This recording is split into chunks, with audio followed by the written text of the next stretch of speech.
Hello friends, welcome है आप सभी का हमारे यूट्यूब चैनल अनु एजुकेशनल एकेडमी पर। आज की क्लास में हम लोग अनुसूचियों के बारे में पढ़ेंगे। संविधान में जो अनुसूचियाँ दी गई है उसके बारे में पढ़ेंगे। इसके बाद हम लोग एक क्लास लेंगे जिसमें हम लोग अनुच्छेद और भाग को पढ़ेंगे, ठीक है। और फिर हम लोग एक क्लास लेंगे जिसमें कुछ इम्पोर्टेंट पॉइंट्स को पढ़ेंगे और फिर हम लोग नेक्स्ट प्रस्तावना का क्लास करेंगे। आगे और भी क्लास लेते जाएंगे पॉलिटी का। और ध्यान रहे आप सभी को, मैं विद नोट्स क्लास बना रही हूँ। बहुत ही बेनिफिट होने वाला है। समझाने के साथ साथ आप सभी को नोट्स भी मिलने वाला है। सो मेरे चैनल को अगर नए हैं मेरे चैनल पे तो लाइक शेयर सब्सक्राइब ज़रूर कर दीजिएगा। तो चलिए स्टार्ट करते हैं अपनी क्लास। अनुसूचियों को पढ़ते हैं। सबसे पहले तो अनुसूची का परिभाषा को पढ़ते हैं। तो अनुसूची एक सूची है और इस सूची में जो संविधान के अनुच्छेदों एवं परंतुकों की व्याख्या करता है, ठीक है। जैसे अनुसूची 1 में कहा गया है कि भारत में उसके राज्य एवं केंद्र शासित प्रदेश हैं, ठीक है। इसमें क्लियर किया जाता है, ठीक है। और जैसे कि कुछ इम्पोर्टेंट बात हो, अगर वो बातें छूट गई हो तो फिर उसको अनुसूची में ऐड कर दिया जाता है, ठीक है। तो चलिए हम लोग पढ़ते हैं कि टोटल कितने अनुसूचियां हैं। तो मूल संविधान में 8 अनुसूचियां थी।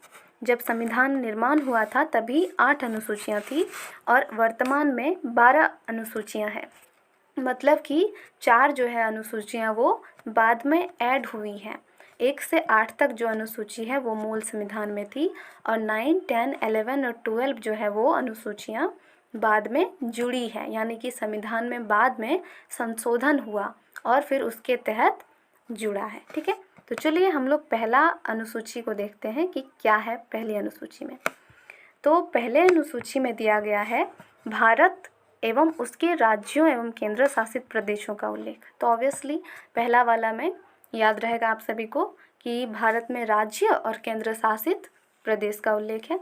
वर्तमान में जो है वो 8 केंद्र शासित प्रदेश हैं और 28 राज्य हैं। चलिए उसके बाद इसकी डिटेल्स दी है अनुसूची 1 में। उसके बाद दूसरी अनुसूची में राज्य व्यवस्था के पदाधिकारियों के वेतन भत्ते और पेंशन का उल्लेख है। इसमें राज्य व्यवस्था के पदाधिकारियों मतलब कि जो लोग सरकारें होती है जैसे पीएम, मंत्री लोग और फिर राष्ट्रपति जी, सीजेआई, ठीक है, न्यायाधीशों का, इन सभी का जो है वेतन का उल्लेख होता है। तो ये वेतन से आप लोग याद रखें, ठीक है। पहले तो पूरे देश की जानकारी पहले वाला में, दूसरे वाला में जो सरकारें हैं उनको वेतन मिलेगा तभी तो वो काम करेंगे। तो आप लोग ऐसे याद रख सकते हैं कि वो पहले वेतन मांगते हैं काम करने के लिए। तो दूसरे नंबर पर वेतन का जिक्र है पदाधिकारियों का, ठीक है। तीसरी में है राज व्यवस्था के पदाधिकारियों का शपथ ग्रहण। तो इन लोगों का शपथ ग्रहण होता है, जितने भी पदाधिकारी होते हैं जैसे पीएम लोग और राष्ट्रपति, सीजेआई, मतलब कौन इसको शपथ दिलाएगा, फिर शपथ का पूरा प्रोसेस जो है वो तीसरी अनुसूची में डिस्कस है।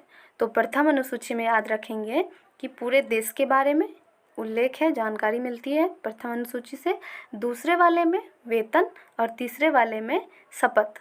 मतलब आप लोग ऐसे याद रखें कि जो पदाधिकारी लोग हैं वो लोग बोलते हैं पहले तो हमें पैसे चाहिए, वेतन चाहिए, फिर हम शपथ लेंगे काम करने का, ठीक है। तो ये चीज़ याद रखेंगे, मैं थोड़ा ट्रिक करके बता रही हूँ। अब चौथी अनुसूची में क्या है, तो इसमें राज्यसभा के सीटों का आवंटन है। मतलब कि राज्यसभा में कितने जो है सीट हैं और अलग अलग राज्य से कितने जो है राज्यसभा के लिए सीट हैं, ठीक है। जैसे कि झारखंड राज्य है तो इसमें राज्यसभा के लिए जितना सीट है, ठीक है, जैसे कि झारखंड में राज्यसभा के 6 सीट हैं, तो ये 6 लोग ही वहाँ पर जा सकते हैं, पार्टिसिपेट कर सकते हैं, ठीक है। ये बात है यहाँ पर। तो सीटों का आवंटन का बात हुआ है, किस राज्य में कितने हैं और कितने करके आएंगे, ठीक है। चौथी हो गई। पाँचवीं में हम लोग देखते हैं शासन व्यवस्था में अनुसूचित क्षेत्रों तथा अनुसूचित जनजातियों के लिए विशेष प्रावधान है।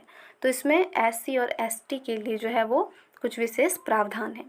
छठी में जैसे कि मेघालय, मिजोरम, त्रिपुरा और असम के जनजातीय क्षेत्रों के लिए प्रशासन की व्यवस्था के लिए जो है वो प्रावधान किया गया है। तो इसको याद रखेंगे कि यहाँ के जो जनजातीय लोग हैं उनके लिए प्रशासन की व्यवस्था की बात कही है, असम, त्रिपुरा, मिजोरम और मेघालय। ठीक है, अब देखिए इसमें ट्रिक ऐसे लगाइए आप लोग, AMTM, मतलब A से असम, M से मिजोरम या मेघालय कुछ भी ले लीजिए, फिर T से त्रिपुरा और M से मेघालय। तो यहाँ पर मणिपुर को हटाना है, कन्फ्यूज़न में नहीं रहना है।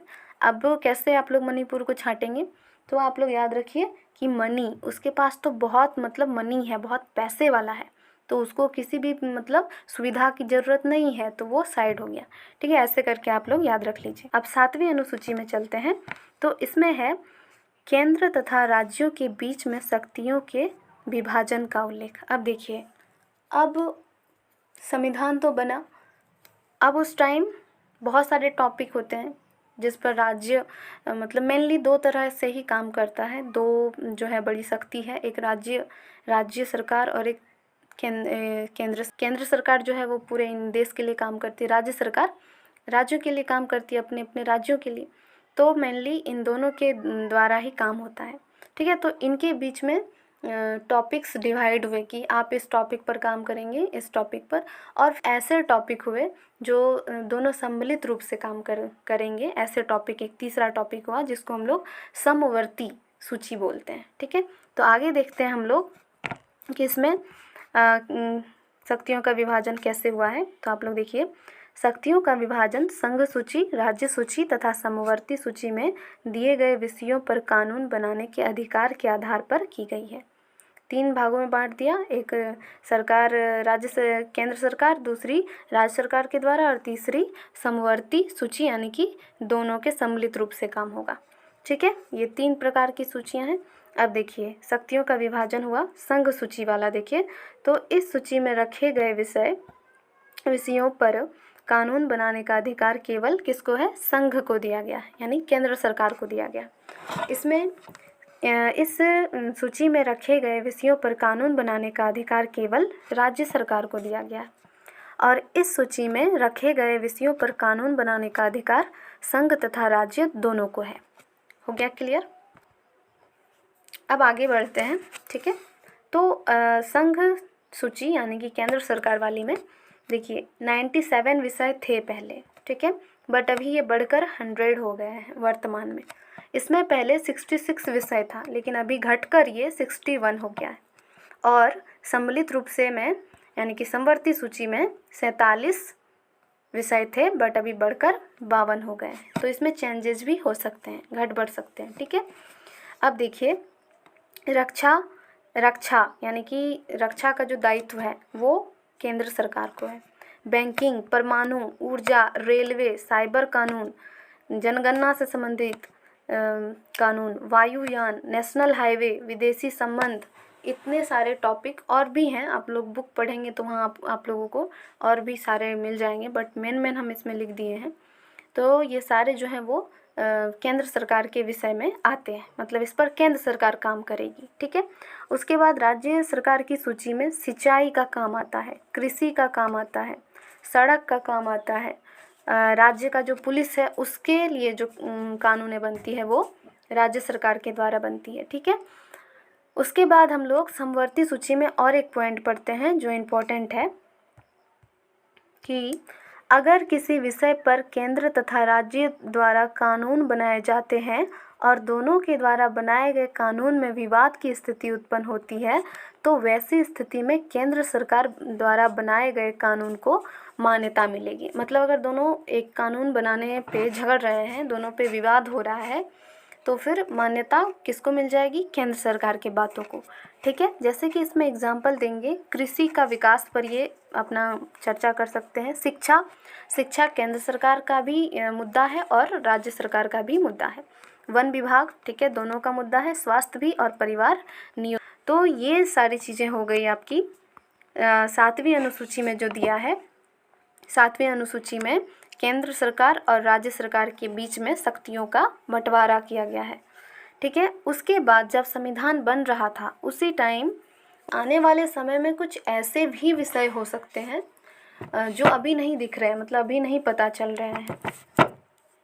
अभी नहीं पता चल रहे हैं, तो आने वाले समय पे हो सकता है। जैसे कि आज सबसे बड़ा एग्जाम्पल है हमारा नेट, वाईफाई, डाटा, ये सब जितने भी चीज़ें हैं, तो ये सारी चीज़ें उस टाइम ही एक उसके लिए एक अलग से जो है वो अनुसूची बना दी गई थी, इसी के अंतर्गत एक अवशिष्ट सूची करके बना दी गई थी। वो चीज़ हम यहाँ मेंशन नहीं किए हैं, बट हम बोल देते हैं, आप लोग अपना नोट्स में ऐड कर लें।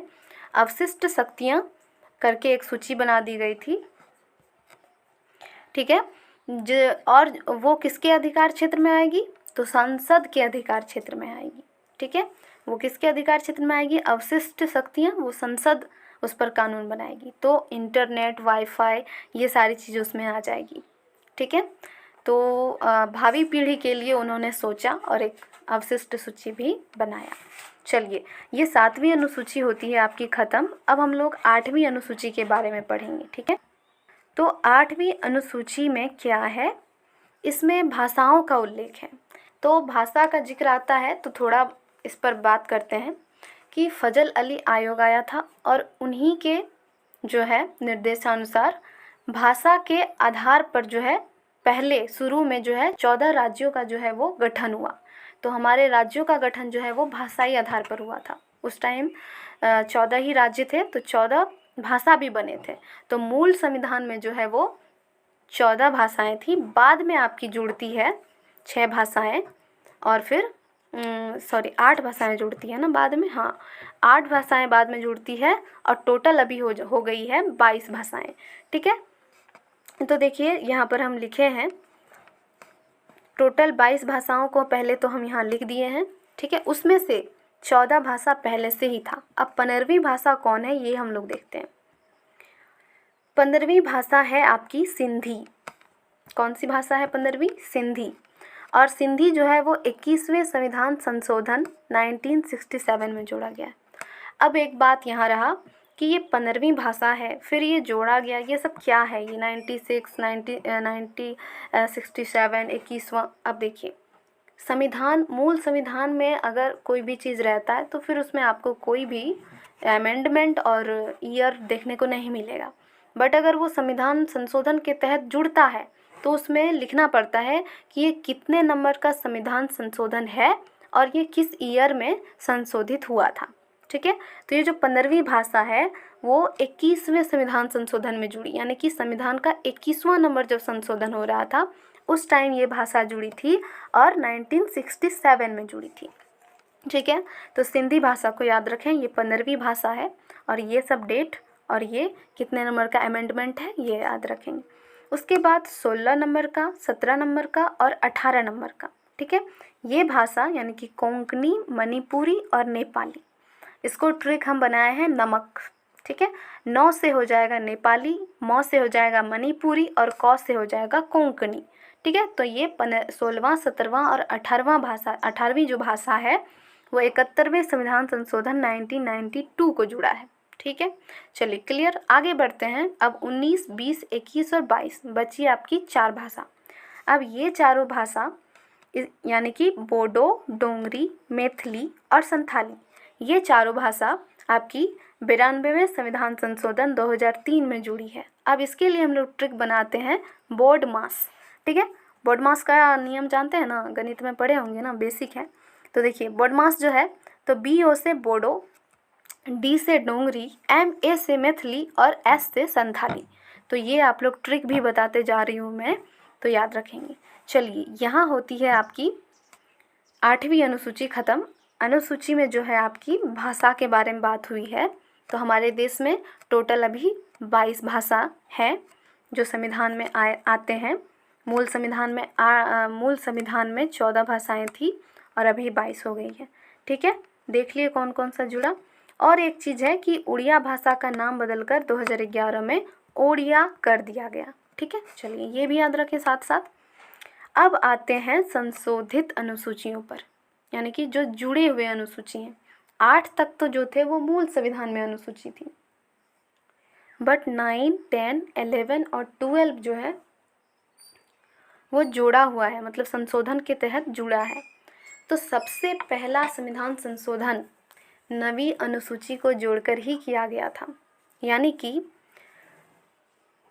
संविधान तो बन गया, 1950 में संविधान लागू भी हो गया, ठीक है, बट सबको आवश्यकता महसूस हुआ कि नहीं, नवीं अनुसूची जोड़ी जाए। 8वीं के बाद नवीं, हम बोले थे पहले ही कुछ इम्पोर्टेंट बातें जो अंत में जोड़ी गई है, ठीक है, मतलब इम्पोर्टेंट है बट पहले भी जोड़ा गया था और कुछ नहीं जुड़ा है तो उसको अनुसूची के रूप में जोड़ दिया गया। तो जो नवीं अनुसूची है वो सबसे पहला संविधान संशोधन, इसीलिए ये इम्पोर्टेंट हो जाता है। देखिए इसका डेट भी देखिए 1951, ठीक है, 51 में ही हुआ क्योंकि ये पहला था, 1 साल के बाद ही पता चल गया। तो पहला संविधान संशोधन 1951 में जोड़ा गया और इसमें भूमि संबंधी सुधार है, ठीक, नवीं अनुसूची है, ठीक। 10वीं अनुसूची को भी जोड़ा गया है, 52वें संविधान संशोधन 1985 ईस्वी को जोड़ा गया है, दल बदल से संबंधित प्रावधानों का उल्लेख। मतलब कि इसमें अगर समझें तो अगर आप किसी भी पार्टी से चुनाव जीतते हैं, उसके चुनाव जीतने के बाद आप बोलते हैं कि नहीं, हमको इस पार्टी से रिजाइन देके अगली पार्टी को ज्वाइन करना है, और ये चीज़ पहले था और इसी वजह से कुछ बहुत बड़ा हादसा भी हुआ, तो इसको ठीक करने के लिए कहा गया कि आप ऐसा नहीं कर सकते हैं। आप अगर किसी पार्टी से जीते हैं तो फिर जीतने के बाद आप अपनी पार्टी नहीं बदल सकते हैं। अगर आप ऐसा करते हैं तो फिर आपकी जीत को रद्द कर दिया जाएगा, ठीक है। तो ये दल बदल से संबंधित कानून के बारे में जो है वो जोड़ा गया 10वीं अनुसूची में, ठीक है, 52वां संविधान संशोधन 1985 को। चलिए आगे 11वीं अनुसूची देखते हैं। तो ये जो है 73वां संविधान संशोधन है, 1993 को जोड़ा गया और इसमें पंचायती राज्य व्यवस्था को मतलब बनाया गया। आज हमारे गांव में जो पंचायत है, जो मुखिया लोग बनते हैं और हर एक जो आम व्यक्ति है उनको भी अपना हक मिलता है, उनको भी अपना चुनाव करने का अधिकार मिलता है। तो गांव लेवल में मतलब इतने नीचे स्तर में भी लोगों को अधिकार देने के लिए हम लोग पंचायत बनाए हैं, ठीक है। और इस टॉपिक, ये तो पंचायत बहुत बड़ा टॉपिक है जिसको हम लोग आगे करेंगे, बट ये जो है पंचायत वाला टॉपिक ये आपका जुड़ा है 11वीं अनुसूची में और 73वें संविधान संशोधन 1993 को। और इसमें टोटल 29 विषय जो है वो दिए गए हैं। 29 विषय पे पंचायत जो है वो काम कर सकती है अपना। 12वीं अनुसूची में जिस प्रकार गांव में है पंचायत, उसी प्रकार शहर में है नगर निगम, है ना। तो नगर निगम कहाँ बनता है? जहाँ थोड़ा ज़्यादा लोग हो, ठीक है। तो नगर में ज़्यादा लोग रहते हैं, गांव में कम लोग, तो वहाँ पर जनसंख्या ज़्यादा है तो वहाँ नगर निगम बनता है। और नगर निगम में कितने विषय हैं? नगर निगम में 18 विषय हैं, ठीक है। और 74वां संविधान है ये, देखिए ये 73वां है, इससे तुरंत बाद 74वां संविधान संशोधन होता है। ईयर एक ही है 1993 में, ठीक है। और नगर निगम पर 18 विषय में काम करने के लिए इसको अधिकार मिला। तो ये 12 अनुसूचियाँ हो गई। आई होप आप सभी को सारी अनुसूचियाँ समझ में आ गई होगी और ट्रिक भी अच्छे से काम किया होगा। एक बार हम समराइज करते हैं।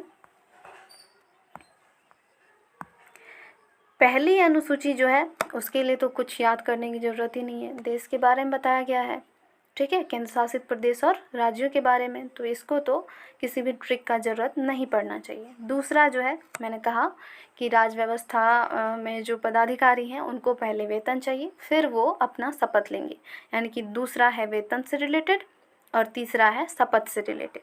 चौथा जो है वो राज्यों से राज्यसभा के सीटों का आवंटन होता है।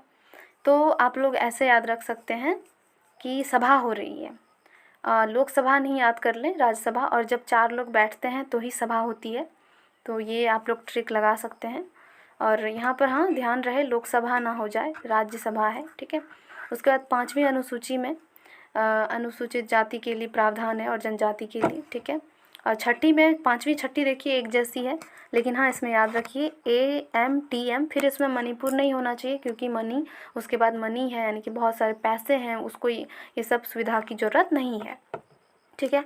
तो M से 3 ही राज्य हैं, उसमें से हम मणिपुर को हटा दिए, बाकी अब AMTM याद रखेंगे, ठीक है। चलिए उसके बाद 7वीं अनुसूची में हम इसको तो याद करना बहुत ईजी है, केंद्र और राज्य सरकार के बीच शक्तियों का विभाजन। फिर 3 अनुसूची पढ़े हम लोग, संघ सूची, राज्य और समवर्ती। उसके बाद एक अवशिष्ट जो है सूची भी है जिसको आप लोग मेंशन कर लेंगे, जिसमें भावी पीढ़ी के लिए ज़रूरतों की बात लिखी जाएगी, जैसे एग्जाम्पल आज का इंटरनेट। ठीक है। 8वीं अनुसूची में भाषाओं के बारे में दिया गया है। फिर मूल में 14 भाषाएं थी और इसमें अभी जोड़ी गई है 15, 16, 17, 18, 19, 20, 21, 22, टोटल 8 भाषाएं जुड़ी। और इसका अमेंडमेंट देख लीजिएगा, ईयर देख लीजिएगा, बता चुके हैं हम। 9वीं अनुसूची आपका जो है वो सबसे पहला संविधान संशोधन है और इसमें भूमि संबंधी सुधार किए गए हैं। उसके बाद 10वीं अनुसूची जो है वो इसमें दल बदल कानून से संबंधित प्रावधान है। और 11वीं और 12वीं ये भी याद रहना आसान हो जाएगा, क्योंकि एक में है पंचायत के बारे में और एक में है नगर पालिका के बारे में। तो यहीं पर क्लास समाप्त करते हैं। आई होप आप सभी को अनुसूची के बारे में बहुत अच्छे से समझ में आ गया होगा, प्लस आप लोगों को एक बेहतरीन नोट्स भी मिल गया होगा आप लोगों के हिसाब से। तो प्लीज़ मेरे चैनल को लाइक, शेयर, सब्सक्राइब कीजिए। ऐसे ही और भी सभी जीएस के सब्जेक्ट का नोट्स के साथ हम डिस्कस करेंगे। तो चलिए मिलते हैं एक नए क्लास में, तब तक के लिए धन्यवाद।